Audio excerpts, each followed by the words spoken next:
안녕하세요. 하우론입니다.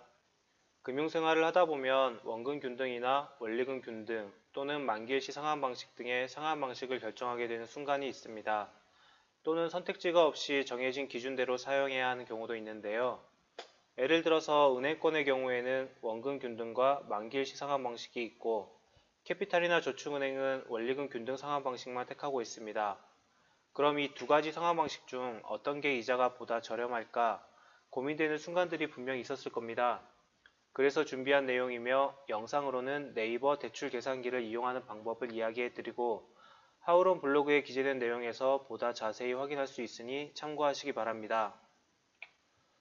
먼저 네이버 검색창에서 네이버 대출 계산기를 입력해 볼게요.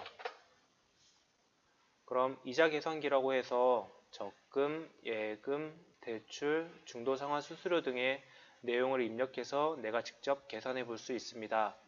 오늘 우리는 대출에 대해서 확인할 거니까 대출 탭을 누르시고 대출 금액 표기하기 쉽게 1000만원으로 볼게요.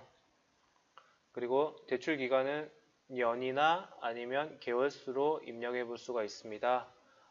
보통 5년이나 아니면 60개월 이런 식으로 입력을 하시고 이자율 같은 경우는 보통 잠시만요.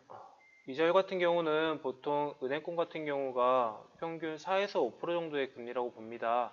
그래서 연금리 4%를 잡고 원리금 균등 아니면 원금 균등 또는 만기일시 방식으로 계산하기를 직접 입력해 볼 수 있는데 먼저 원금 균등부터 볼게요. 이렇게 계산하기를 누르시면은 대출 원금 1000만원에 대해서 60개월 동안 총 납입한 총 대출 이자가 101만 6,667원. 그래서 총 상환 금액이 나오시고 여기서 1회차 상환 금액은 20만원으로 나오네요. 월별 더보기를 눌러보시면 매월 상환하시는 상환 스케줄표를 볼 수 있습니다.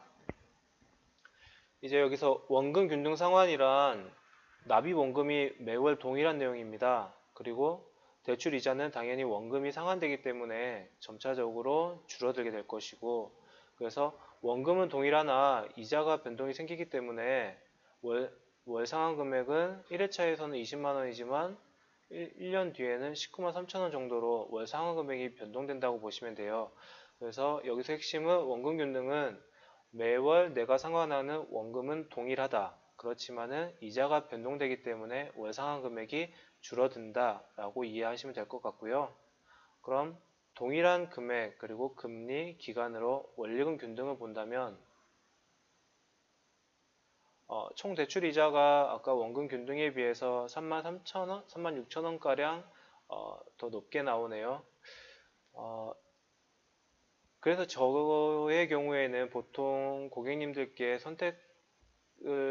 선택이 필요한 경우에 원금 균등 방식이 보다 이자가 저렴하기 때문에 원금 균등을 택하시라고 말씀드리는데 이 경우가 흔치는 않을 거예요. 이금융권 같은 경우는 보통 원리금 균등밖에 없습니다. 그리고 은행권 같은 경우도 원금 균등 그리고 또는 만기 일시 상환 방식을 택하기 때문에 선택할 수 있는 방향이 많지는 않을 건데 간혹 있기도 해요. 그래서 간혹 있을 때 그때는 무조건 원금 균등을 택하시라고 말씀을 드리고 있고요.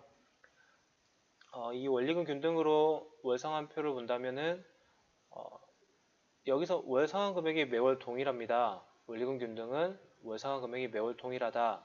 근데 납입 원금이 첫 달은 15만 원인데 1년 뒤에는 15만 6천 원으로 매월 원금이 조금씩 증가하는 방식 그리고 원금이 당연히 상환되기 때문에 이건 원금 균등 상환 방식과 동일하게 대출 이자는 매월 줄어든다고 보시면 되겠습니다. 그래서 결론적으로 원리금 균등 상환은 첫 달에는 납입 원금이 보다 적게 상환되지만 1년 뒤에 그러니까 매 회차가 늘어날수록 납입 원금이 전체적으로 늘어난다. 그리고 월 상환 금액은 매월 동일하다 라고 이해하시면 되겠습니다. 여기까지 네이버 대출 계산기를 통해 상환 방식에 따른 상환 금액에 대한 내용을 직접 확인할 수 있도록 알려드렸고요. 추가적으로 네이버에서 하우론 검색 후 하우론 블로그를 통해 더 많은 정보를 확인할 수 있음을 알려드리며 오늘은 여기서 마치도록 하겠습니다.